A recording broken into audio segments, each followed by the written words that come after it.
Detractors of mixed martial arts claim that it's nothing more than glorified street fighting. It's a silly stance to take in this day and age, as the sport is officially sanctioned and regulated with a rich rule set designed to protect the competitors. But on the rare occasion that the fighting is taken outside of the octagon, all rules fly out of the window, and the results can often be scary. My name is Greg, and welcome back to GK. This week, we'll be discussing 5 of the absolute worst street fights that MMA fighters have been involved with. A warning, a few of these fights resulted in serious injury, and in one case, even death. So if that's something that you prefer to avoid, then chances are this video might not be for you. Therefore, proceed at your own discretion. And if this is the type of content that you enjoy, then consider subscribing. We post true crime, MMA, and boxing related content weekly. Without further ado, let's get into it. John Koppenhaver, or War Machine, the moniker to which he had his name legally changed to, is an infamous figure in the world of mixed martial arts, for all the wrong reasons. The former fighter is currently serving a life sentence in prison for the brutal assault and rape of his ex-girlfriend, adult actress Christy Mack. And while this incident was what ultimately stripped him of his freedom, it was far from the first time that he lost his shit outside of the octagon. From maniacal rants in his car over not being able to get a slushie, to repeatedly punching himself in the face due to being trolled on the internet, War Machine was the furthest thing from a stable individual.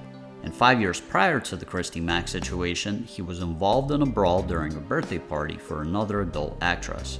Between 2009 and 2010, War Machine was trying his hand at being a porn star. He seemed to be pursuing the career quite aggressively, as within a time frame of just a few months, he managed to shoot upwards of a dozen scenes. After one such shoot with actress Brooke Haven, he was invited to attend her birthday party, which was taking place the next day. He showed up to the party with a date, another adult actress named Elena Ray. While his mood at the party was initially relaxed and even friendly, he became irrationally angry after seeing Elena talking to another man. There are 2 versions of what happened next, War Machine's and that of the eyewitnesses. War Machine claims that somebody at the party spread a false rumor about him assaulting Elena, and he was confronted by 5 or 6 individuals outside who attempted to jump him. He fought back in self-defense and managed to incapacitate his attackers. According to witnesses and Elena Ray herself, however, he slapped her across the face and proceeded to drag her outside.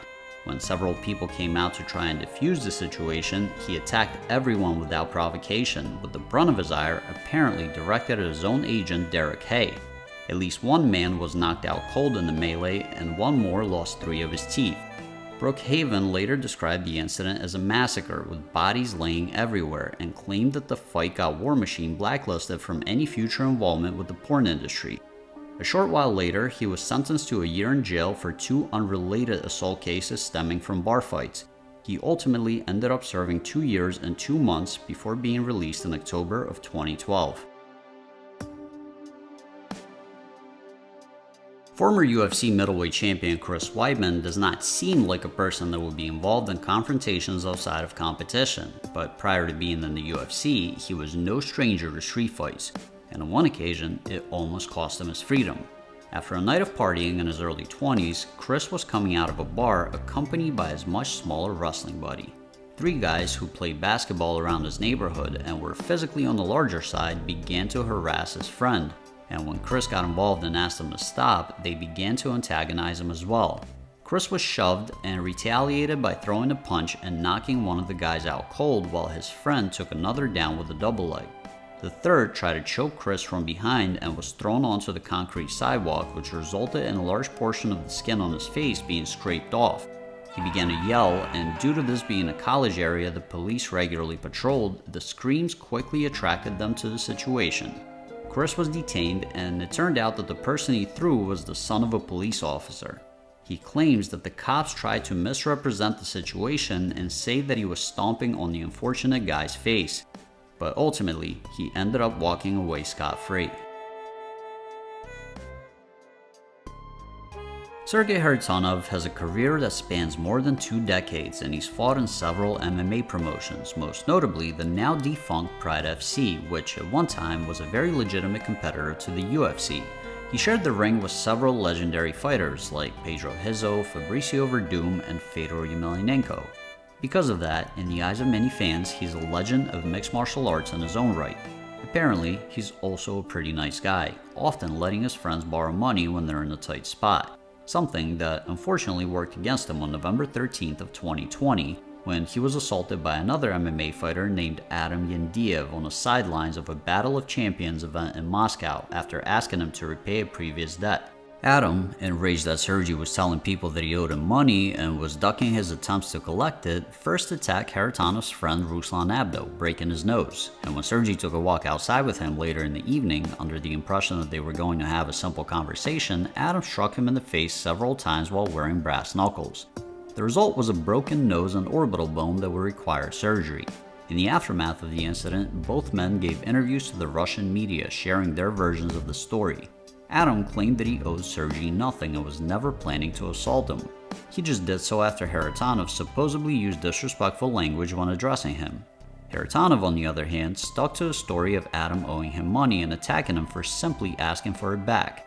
As proof that the incident was premeditated, Sergey pointed out the fact that Yandiev was wearing brass knuckles and also had a friend with him for backup if things took a left turn.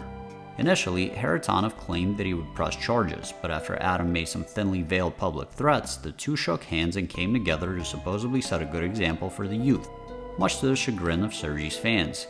Yandiev comes from a very powerful family in the North Caucasus area of Ingushetia, and has been theorized that because of that, Haritonov was intimidated into not pursuing any legal action.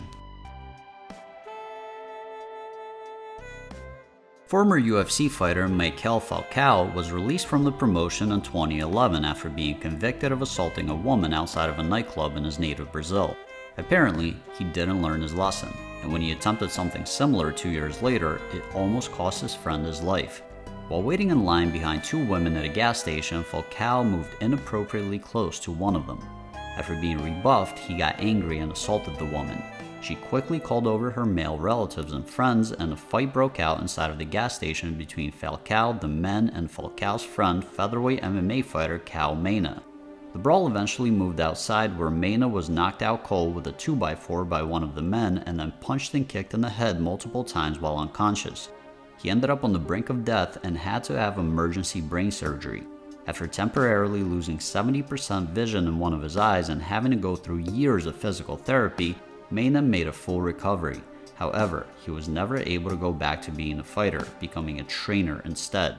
Falcao was expelled from his gym following the incident and later apologized to Mena's family and the MMA community, claiming that the reason he assaulted the woman in the first place was because she made racial slurs directed at him. He hasn't competed in a sanctioned MMA fight since 2019. It's unknown what happened to the assailants. The first place on our list goes to a story that resulted in the worst case scenario for a street fight: death and imprisonment. 32-year-old Andrei Drachev, a powerlifting champion that competed for Russia internationally, was enjoying breakfast in a cafe in the city of Khabarovsk on August 20th of 2017 when he got into an argument with a man at a neighboring table. Amateur MMA fighter 26-year-old Anar Alekveranov. The argument was objectively silly. Andrei claimed that powerlifting was superior to MMA in a fight, and Anar claimed the opposite to be true. The two decided to figure it out outside. After squaring up, Anar knocked Drachev down with a kick twice, knocking him out with the second one. He then proceeded to punch the unconscious powerlifter several more times. Unfortunately, Andrei succumbed to his injuries. The fight was witnessed by two police officers who chose to do nothing and as a result were sentenced to several years in prison each. Alekveranov was sentenced to 18 years in prison for his part and apologized to Drachev's family in court, claiming that nothing he did was premeditated, but rather an unfortunate byproduct of a disagreement. He said that he empathized with their pain, having recently lost his father in a car accident. This story didn't quite fit the theme of this video, as it isn't particularly horrifying, but I wanted to include it as a bonus because it involves none other than Mr. 360 himself, Bruce Buffer. Most of you probably wouldn't expect the man with the golden voice to be involved in any altercations, but that's exactly what happened in an elevator with him and former UFC fighter Frank Trigg, with UFC president Dana White as the witness. After being released by the UFC, Trigg was apparently giving Dana an elevator pitch to get his job back. For some reason, Bruce Buffer, being a watch enthusiast, chose that very moment to step in front of Frank in order to check out Dana's timepiece. Trigg decided to strike Buffer in his throat in response, and the two tussled for the whole ride to the top floor, with Bruce landing several body blows. Once there, both Trigg and Buffer decided that they were done, shook hands, and went their separate ways. Bruce sliced open his hand in the melee and had to go to the hospital to get stitches. Both Dana and Bruce confirmed the story as true in interviews. What can I say? Sometimes truth is simply stranger than fiction. I also think it's fair to mention that whether you're a professional fighter or just a regular Joe, 9 times out of 10, fighting in the street is always a bad idea. So if you can avoid it, just avoid it. I hope you guys enjoyed the video. Thanks for watching, and I will see you soon.